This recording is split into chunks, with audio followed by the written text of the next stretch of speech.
¿Existe alguna relación entre la ciencia y la teología, entre la ciencia y la religión?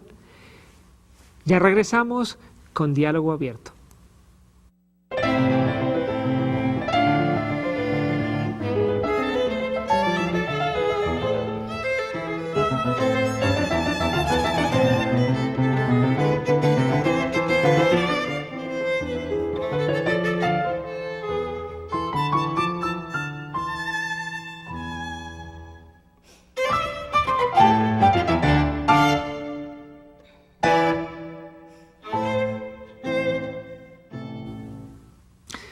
Amigos, bienvenidos otra vez a una nueva sesión de Diálogo Abierto. En este programa analizamos diferentes tópicos y en esta oportunidad estamos en compañía con el doctor Fernando Canale hablando acerca de la cultura, la culturización del cristianismo, cómo la cultura influye o cómo la cultura se entremezcla con los aspectos y la función de nuestra vida cristiana. Doctor Canale, muchas gracias otra vez. Muchas gracias a ti por haberme invitado y por los hermosos diálogos que hemos estado teniendo las últimas semanas. Y yo creo que esto va a ser una buena contribución, ha sido una buena contribución para nuestros televidentes, que yo creo que se han beneficiado, se están beneficiando, así que esperamos que sea un buen aporte. Les decimos a ustedes que, como en otras oportunidades, si les interesa tomar nota, busquen un papel y una pluma y hay datos importantes que yo creo que nos van a servir mucho en nuestra vida cristiana, en nuestra vida cotidiana. Doctor Canale, estamos hablando de la culturización, en este caso, en la ciencia y la relación que existe con la teología.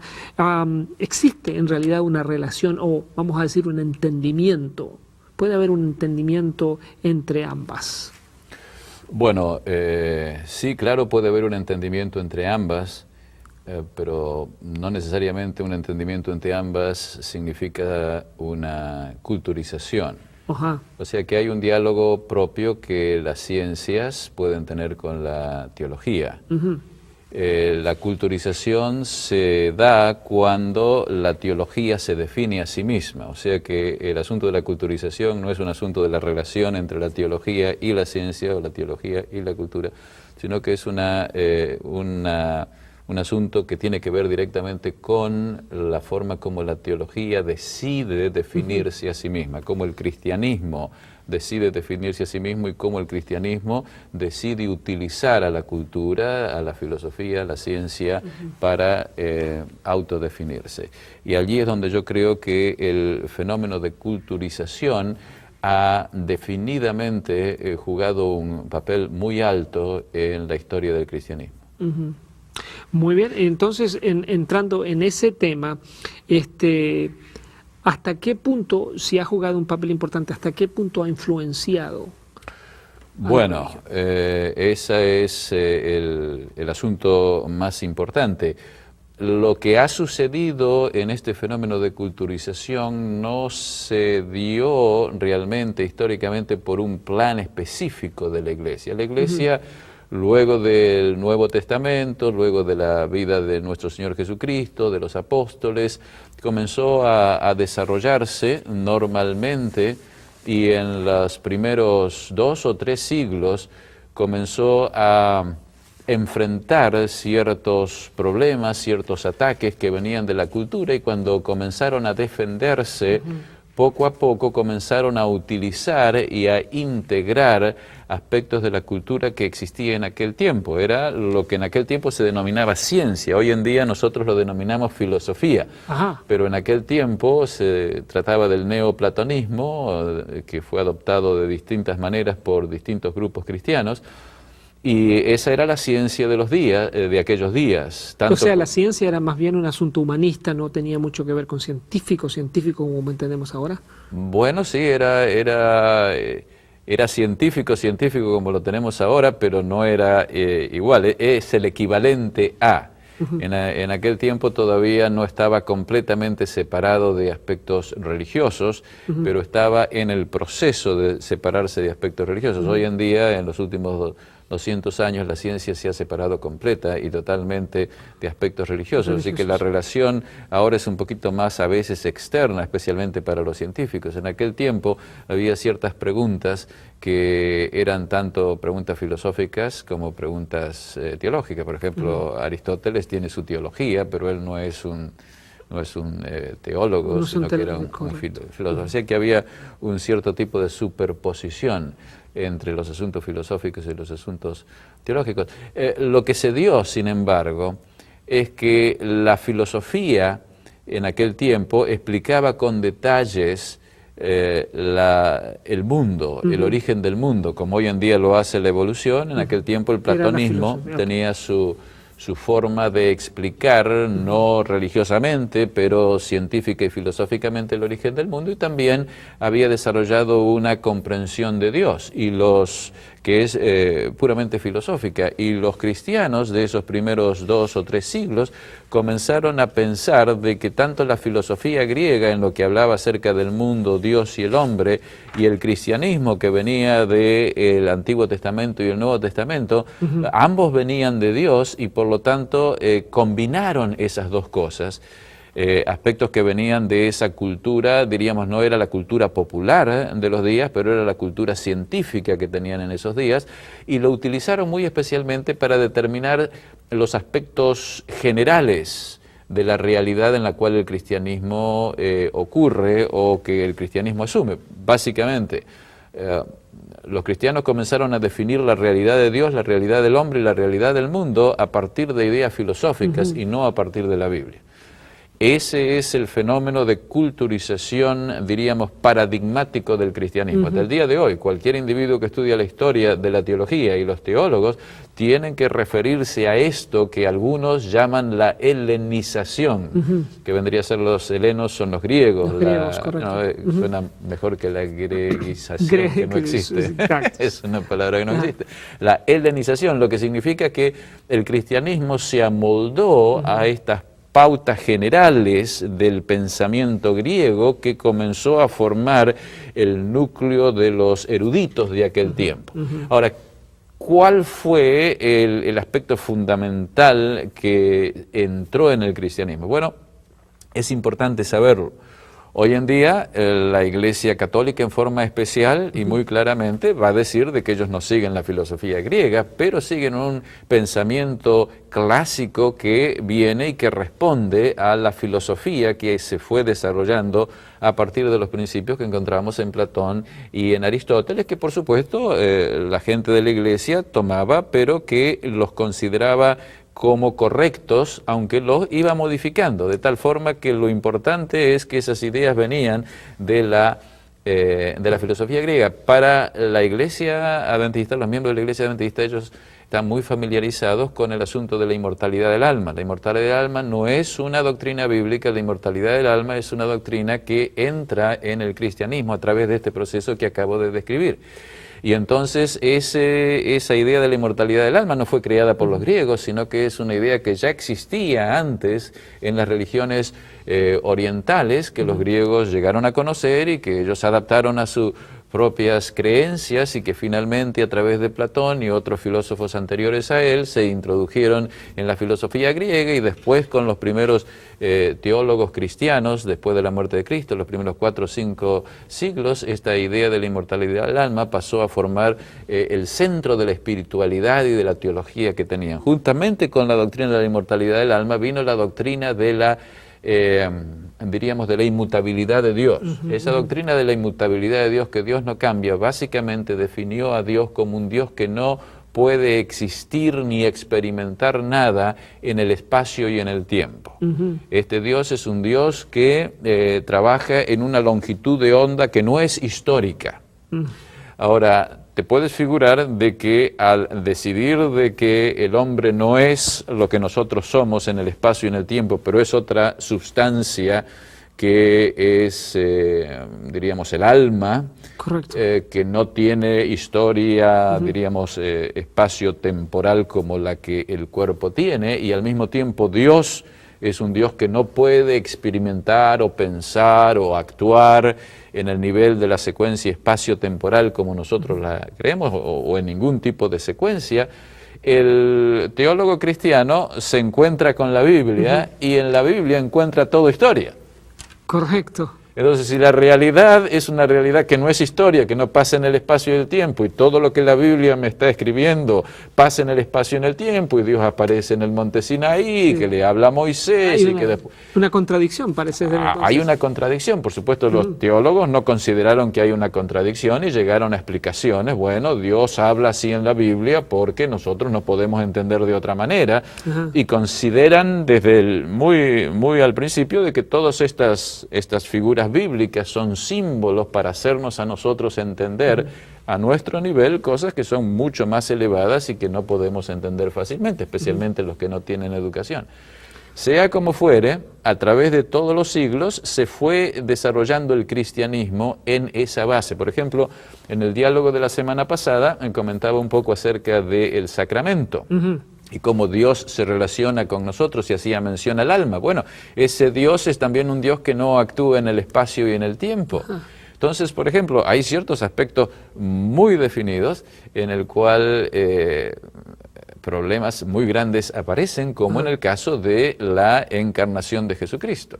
¿Fue Jesucristo realmente Dios? ¿Pudo realmente un Dios que no puede actuar en espacio y tiempo, realmente como Dios, estar encarnado? Y obviamente la Iglesia llegó a determinar en ciertos de los concilios de que Jesucristo era completamente Dios y completamente hombre, los dos, pero claro, siempre hay esa división entre estos dos niveles porque en sí mismo las definiciones no permiten una unión completa, porque Dios no puede realmente, diríamos, experimentar nada en una secuencia. Así que, por ejemplo, si Dios estaba en Cristo y Cristo era Dios, Cristo vivió en una secuencia y Cristo aprendió ciertas cosas.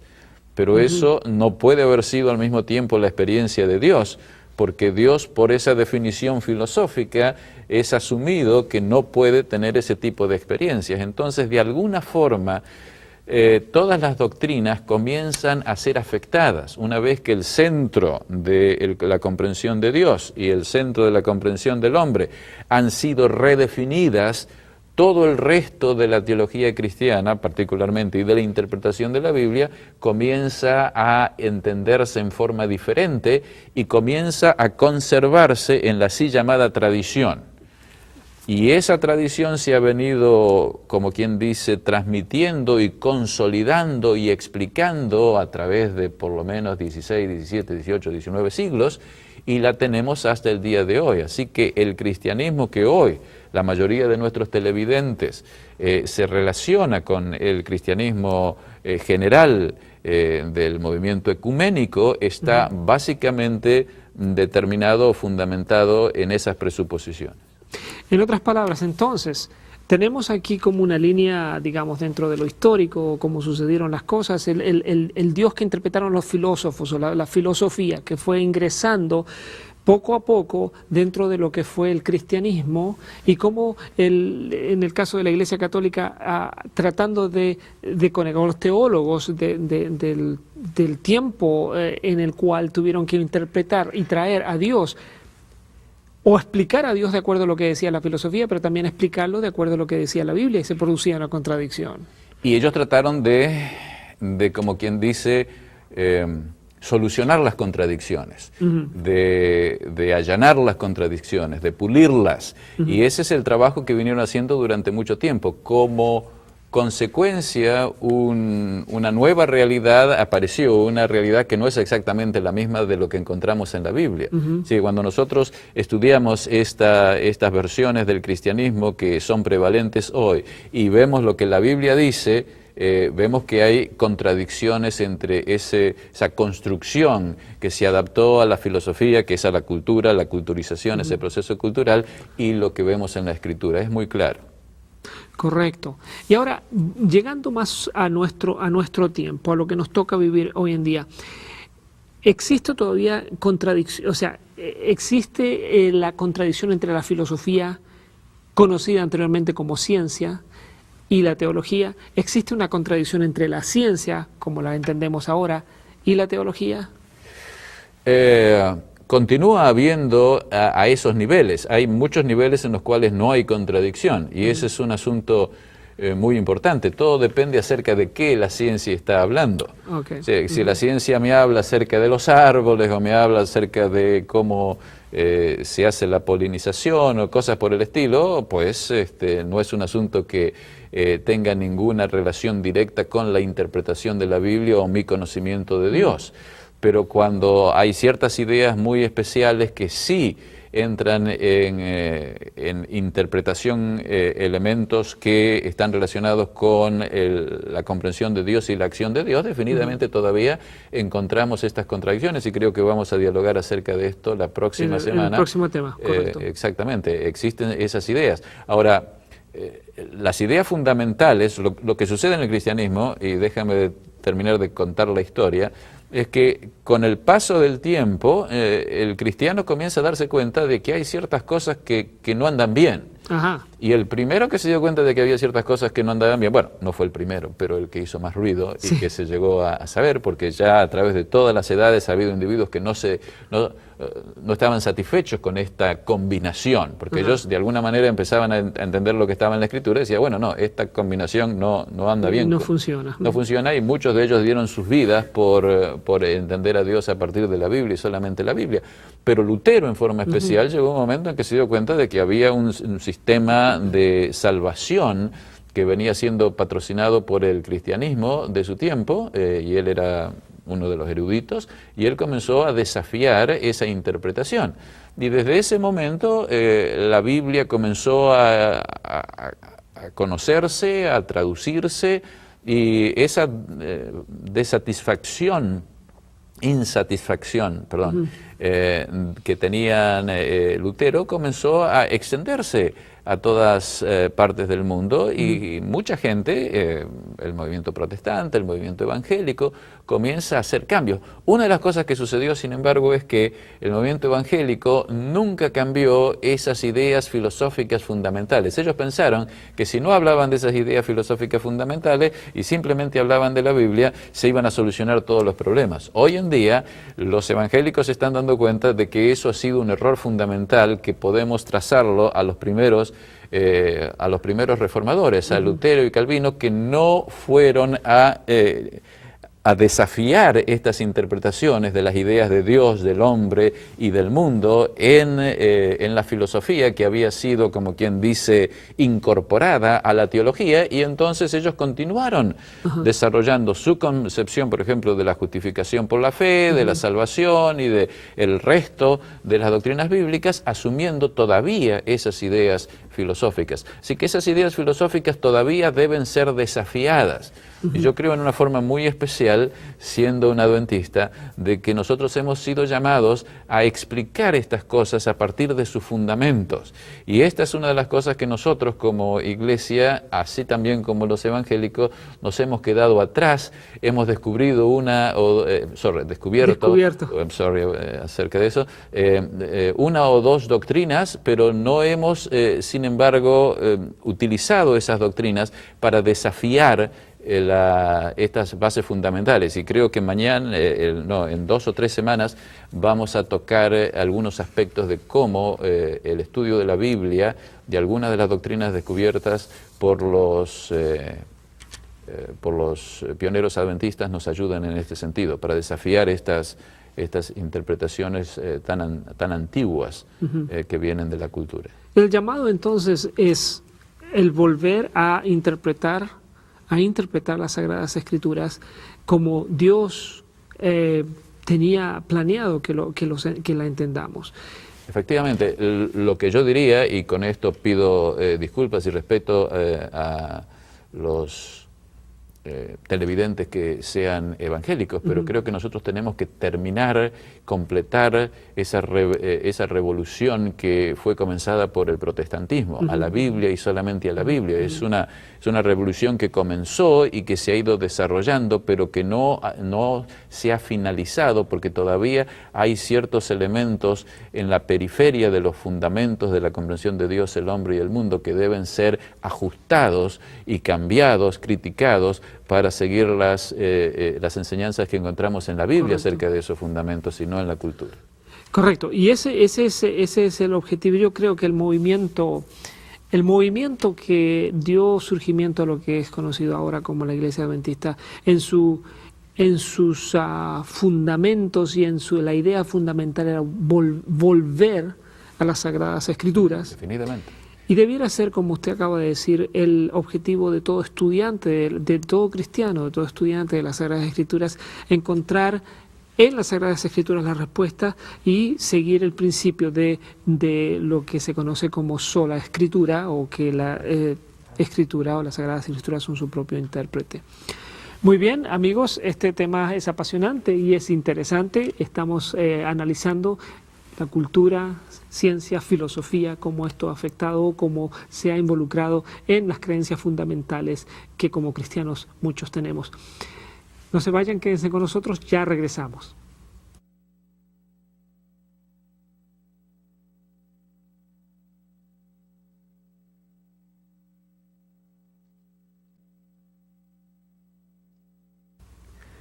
Amigos, estamos de regreso en Diálogo Abierto con el doctor Fernando Canale. Una vez más le agradezco, realmente estamos pasando unos momentos muy agradables. Bueno, por lo menos yo sí. estoy muy Y es interesante porque estamos dialogando, estamos aprendiendo mucho. Yo estoy tremendamente satisfecho con lo que estoy aprendiendo, y yo espero que ustedes, amigos, también estén disfrutando de la misma manera que un servidor aquí está disfrutando de lo que el doctor Canale nos está presentando. Y tratando ahora en esta parte, estamos tratando de hacer un resumen en esta última parte del programa con relación a lo que acabamos de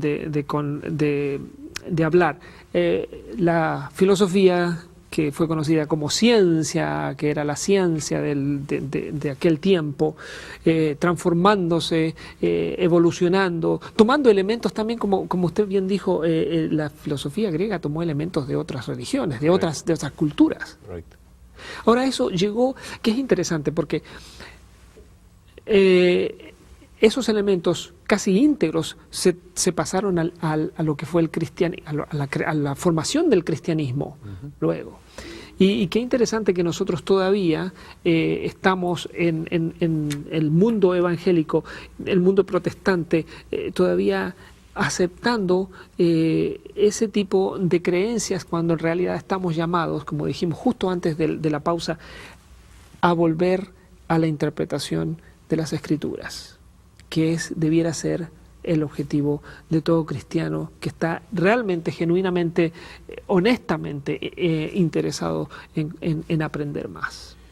Sí, pienso que ese fenómeno es un fenómeno histórico, y en la medida que una generación descubre ciertas verdades, también no puede descubrir todas, y en ese sentido hace como una nueva interpretación del cristianismo. Y si la próxima generación no tiene el mismo deseo de desafiar lo recibido para avanzar en el mismo camino, lo que sucede es que se congela esa tradición, se perpetúa, se desarrollan instituciones, y esas instituciones no favorecen el cambio, y entonces de allí una de las formas en las cuales la multiplicidad de las iglesias o de las denominaciones cristianas evangélicas ocurren.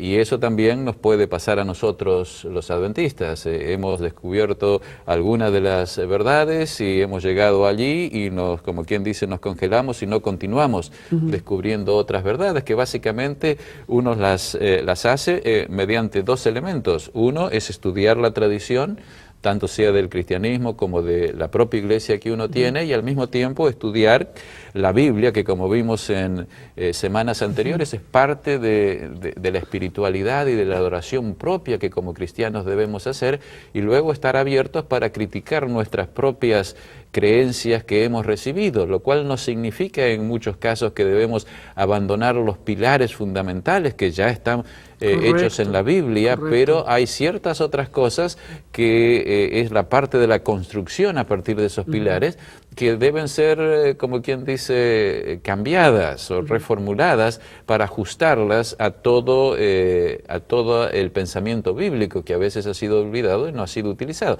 En otras palabras utilicemos todo el pensamiento bíblico para entender la propia Biblia y para entender la Biblia. A veces me parece que nosotros los cristianos queremos estar salvos, hacer una adoración que nos gusta y no estudiar mucho ni cambiar las cosas.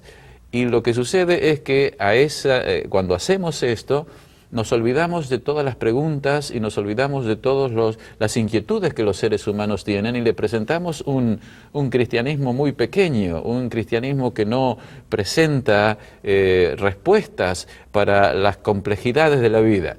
He tenido muchos profesores y pastores que me dicen, tenemos que ser simples, el Evangelio es simple. Y después de hablar, qué sé yo, 30 horas en un curso, llega un alumno y me dice, profesor, ¿podría poner lo que usted dijo en una sentencia? Y yo digo, si lo pudiera poner en una sentencia, no habría dado una clase de 40 horas. En realidad hay ciertas cosas como la vida que son complejas, y la Biblia es compleja porque habla acerca de la vida y desde el punto de vista de Dios. Y yo creo que lo más que entendamos la Biblia a partir de la Biblia, no solamente vamos a encontrar una comprensión mejor del cristianismo, sino que vamos a también ayudarnos a nosotros mismos a vivir una vida mucho más satisfactoria, una vida mucho más abundante y plena. Y yo creo que nosotros debemos enfrentar un monstruo, por así decirlo, y es el conformismo. El conformismo nos lleva muchas veces a... usted mencionó esto en uno de los programas anteriores, al tener un poco de miedo o decir, bueno, cuando hablamos de la investigación, del estudio de las Sagradas Escrituras, es como que nos da un poco de temor.